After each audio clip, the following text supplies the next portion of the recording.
Visayas. Yan, nakarating na po ako dahil po sa inyong global. Pero bakit ba ako napunta dito? Hindi ko naman ito linya. Actually, hindi rin po ako mahilig sa paghawak ng ganito. Alam ko lang, mag-manage ng ano. Meron po ba ditong manager ng fast food chain ng restaurant? Sir, anong ano mo? Chowking, saan?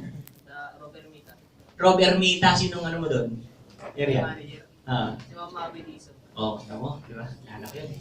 Di ba? So, sino ba pong restaurant manager dito? Wala na. Kumain sa Chowking. Lahat, ano? Lahat naman kumakain sa Chowking. Pero ito po, no? Ano po bang ginagawa ko dito? Hindi ko siya linya. Actually, binrotap ako na ano eh, na parang empleyado talaga. Kasi tatay ko OFW po eh.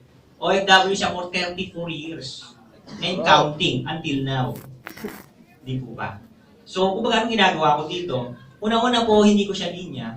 Pero nung nai-present po sa akin ito, ng isang stranger habang nagdi-dinner na kami ng wife ko, sabi niya, sir, nagpakilala siya, sir, baka po gusto niyo na magkaroon ng extra income. Na kung meron pong lalapit sa inyo na nagdi-dinner kayo ng wife niyo sa gateway, tapos sasabihin siya yung gano'n, sino pong bago? Bago. Medyo lalaki. Type ko kasi lalaki. Sir, ikaw, medyo parang parehas tayo, macho eh. Sir, wife mo? Yan. Nagdi-dinner kayo ni Mami. Ngayon may lumapit sa'yo. Sabi niya, sir, ako po si ganito. Ako si Don. Sir, sa yung global po ako. Sir, baka gusto niyo magkaroon ng extra income. Kumakain kayo, nagdi-dinner kayo. Ano sasabihin mo, sir? Mamaya ka na. Ano siya? Mamaya ka na, store ko, most likely, ganun po talaga may experience yung pag merong stranger, lalo na isang mukhang amoy networker. Yung tipong yung pag nakaganon, tapos natin may pause, tapos minsan may clear folder. Yung pong kalimitan mga experience, natatawa rin siya, networker yan, recruiter yan. Di ba? Pero sa akin, at the back of my head, two things came to my mind. Sabi ko, kung hindi ko papansinin itong taong to, walang mawawala sa akin. Bakit? Sabi nga nito, I'm earning that much. Hindi naman kailangan. Hindi naman po, hindi sa pag-ano, meron din akong konting kabuhayan bukod sa trabaho ko bilang manager ko. So yan. Now, sabi ko, hindi ko papansin, okay lang, walang mawawala. Di ba? Pero one thing, yung isang bagay na pumasok sa mind ko, what if tama yung sinasabi niya? What if baka makatulong sa akin? Kasi kung hindi niyo po naitatanong, that time, kamamatay lang po ng anak namin. Yeah. So, kumbaga, ang laki na nagastos, ganyan, etc. So, parang sabi kong ganon, kung hindi ko siya papansinin, kung hindi ko siya papansin, walang mawala. Pero baka totoo. Para sa mga bago po, baka totoo. Para sa hindi pa nga member, baka totoo. Ano gagawin mo? Ano po? Try mo lang. Wala namang mawawala. Hindi ka naman kakainin ng tao. Hindi ka naman nanakawan. Una-una, wala naman nanakaw. Tama. Di ba? So, ang punto ko lang po, sabi ko, try ko. Sige, bigay mo sa akin yung card mo. Atin ako sa opisina. Kakain ni sir. Ganyan din ang pagkakaupo ko. Ganun. Di ba? No, pinapresent po yung business. Although, syempre, alam naman natin, networking, may idea na kayo eh. Di ba? Sino po bang walang idea? Di ba? Lahat naman may idea. Kaso nga lang, depende sa idea mo. Kung anong naibigay sa'yo yung idea. Di ba? Nung umupo po ako, may idea ako, oo. Pero nung pinapakita ko, 7,980, okay, 7,980. Di ba? Pwede, business eh. Di ba? So mura. Mura na konti. Kung sa business po pag-uusapan. Pero nung bumababa na po yung benefits, sa 6,000 plus products, biglang na nagkaroon ng sinabing insurance. Actually, kasama ko yung misis ko, no? Medyo baka tatayin ko lang po yung misis ko, yung nagbibideo sa akin ngayon. Ayaw ka rin. Yan, kasama ko po. Si Wendy po na siya. Ang laki, no? Ang liit ko. Hindi na. Hindi na. Karisma. Power, ha? Karon! Sabi siya, power! Karon! Sabi. So, yun, yung back mo, no? Nung bumababa na yung benefit, sabi ko sa asawa ko, may insurance. Iba to sa yung sa pinasok ng nanay ko, yung forever living. Iba to. Bumababa na po yung benefits. Hanggang so natapos yung lahat ng benefits, lalo na yung scholarship po. Sabi ko, ang dami kong staff na pwede kong alokin nito. Kasi kahapon sa mga staff ko, lumalapit sa akin, minsan siya pangutang po kasi bakit yung anak ko lang panggatas. Kasi pautang po kasi kailangan pang masahe. Mauubos na lahat ng budget ko, lahat yun ang utang na sa akin. Di ba? So sabi ko gano'n, sige, subukan ko. Pero syempre, tamang duda pa rin po. Bakit po? Tatay ko retired military man. So sabi niya gano'n, pag ako papasok sa mga ganitong klaseng negosyo, kailangan naalamin mo. O sa anumang bagay, kailangan naalamin mo. Ang punto ko lang po, lahat naman po tayo aral. Lahat po tayo, sabihin na natin na pinalaki po tayo, lalo ng mga Pilipino, na hindi naman po, hindi siya sabi na bobo daw Pilipino, maniniwala kayo? Hindi! Diba? Hindi naman bobo Pilipino. Pag meron lang pinakita siya, alamin mo lang. Sabi ko, binalikan ko, inalam ko po. So after 3 days, nawala na yung duda ko sa sistema, at tip ko lang po doon sa mga bago, hindi pa member, ibalikan nyo. Aralin nyo. Ayan. Sayang po kasi ang oportunidad eh. Alam ko naman lahat tayo nananalangin eh. Diba? Nananalangin po tayo na, Lord, sana bigyan mo ko ng oportunidad. Diba? Pagod na ako, sawang-sawa na ako dito.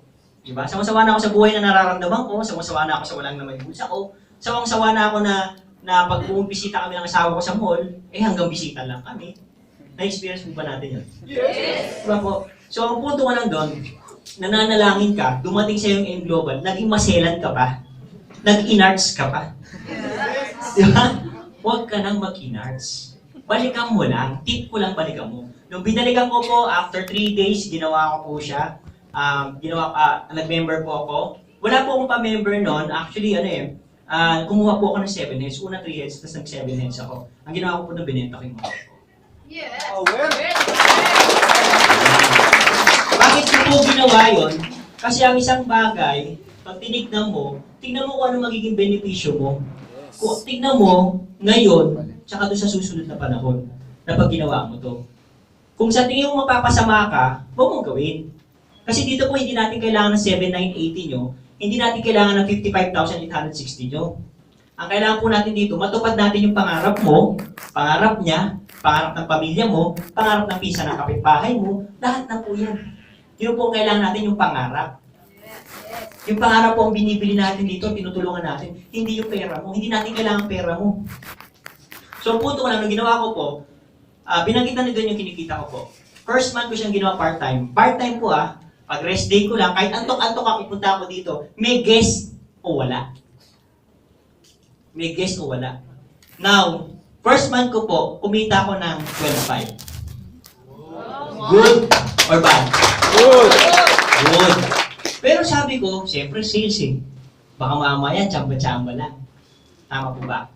So sabi ko, sige, try ko lang. That time po kasi sa Chowking, familiar siya, halo season. Pag halo season po, ang Chowking, ang mga crew at manager sa Chowking, ang manager po parang hindi na manager. Crew na rin. Kami na po gumagawa ng halo-halo. Ang tawag ng halimaw na. Kasi wala ka na ngayon, halo-halo ka na, nagsiserve ka na rin. Imagine niyo po nakakurbata. May manager, tapos nagsiserve ka na. Diba? Degrade. Yeah. Pero yung gano'n po, that time, medyo humina ako sa network. Pero ang ganda po nito, second month ko, nag-23,000. Wow! So sabi ko, teka, sahod ko part-time ito. Ang full-time ko, nasa magka-30 to 40. Tapos yung part-time ko, nasa 23,000. Sabi ko, teka. Seryosohin ko nga. Nung sineryoso ko po, third month, nag-34,000. Ayun. Diba? Ang saya no? Part-time eh. Yan. So sabi ko sa asawa ko, kung ito part-time, nagawa ko in 3 months, sa Chowking po, 8 years ako. Do the math. Ang sahod ko po, may kaltas. Ang sahod ko, may bawas lahat yan. Ang dumarating sa bulsa mo, magkano na lang. Gastusin po araw-araw. Sino po dito yung mga single pa? May trabaho po kayo? Nagbibigay po kayo sa magulang nyo? Magkano natitira sa inyo? Wala. Parang sir, samang-sama ka nun sa loob mo lang pagbibigay sa magulang mo Ano yan? Wala Parang ayaw niyo magbigay. Pero point ko po, sa trabaho mo, ilang taon mo nang ginagawa yan, tapos gagawin mo itong part-time na i-offer sa'yo yung 24,000. Huwag na 24,000, kahit na lang 5,000 a day o 5,000 a week. Malaking tulong po ba sa family? Yes! Malaking tulong po ba sa finances? Yes! Kung ikaw ay nanay magulang, malaking tulong po ba ito sa gatas? Yes! Point ko lang, kaibigan, tignan mo lang. Huwag mo lang siya pagdududahan. Gamitin lang po natin ito. Kaya nga po ito linagay kaysa dito. Huwag ka maging emosyonal. Now, two things ang gusto kong ano po sa inyo, I believe lahat po kayo dito matatalino. Wala pong taong hindi matalino. Gamitin mo lang. Sayang lang po yan, 1 kilo yan. Kung di mo kayang gamitin yan, sulit.com lang po. Ibenta mo na. Sayang eh. Hindi mo ginagamit. Diba? Gamitin nyo lang po. Kaya po binigay yan dito para mag-isip ka na, kaya binigay ng Diyos yan dito para gamitin mo. Huwag mo ito paganahin. Tsaka huwag po kayo makikinig sa mga sabi-sabi. Ano po yung kalimitan sabi ng Pilipino? Ang nakikinig, ano yun? Sa sabi-sabi ay walang, ulitin po natin. Ang nakikinig, ulitin po natin ha, ang nakikinig sa sabi-sabi, walang bait sa sarili. Ano po yung tawag sa walang bait sa sarili? Baliw. Ganun po ba tayo? Hindi. Hindi naman. Di ba? Sabi, hindi. Di ba? So, ang point ko lang, huwag po kayo makikinig sa sabi-sabi. Facts and opinion. Ang facts po ng In Global, hindi na natin kailangan depensahan po tayo sa mga negatibong tao. Alam na po natin ang facts eh. Nandyan na po lahat ng literatures, hindi na namin kailangan pang ipangalandakan sa inyo. Nandyan na lahat ng literatures, magtanong ka lang. Ang batang matanong, batang matalino. Diba? Now, I've been doing this business for how many years na po, and nakakatawa po nito. Old school po ako before, pero lalo nung dumating yung online, grabe po.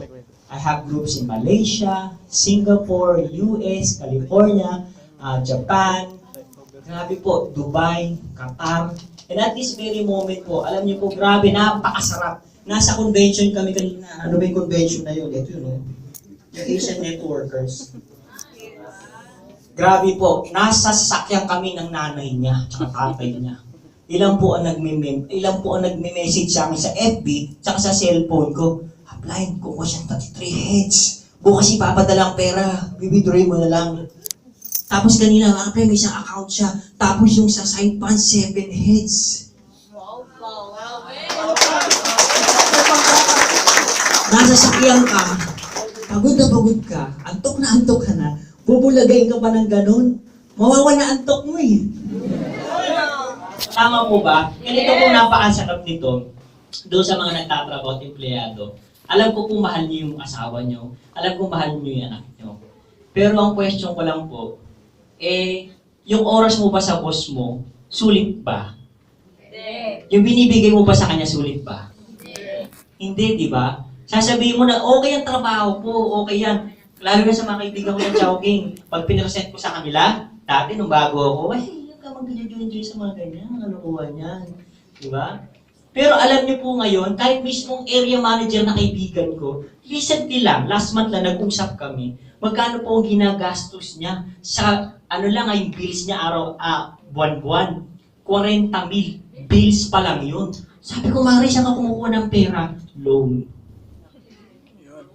Ang saklap po nun, di ba? Now, ito, 2 things lang po na sana, wag po nating ma-experience, nakagaya din na na-experience ko, is 2 things lang po. Kung komportable ka sa buhay mo ngayon, I hope and I pray na wag pong mangyari sa inyo to. 2 things lang para maubos lahat yan. Ano yan? 1 is, pag may na-hospital sa mahal mo sa buhay, sa pamilya mo, ubos lahat yung kabuhayan mo. Second, pag may namatay, ubos lahat yung kabuhayan mo.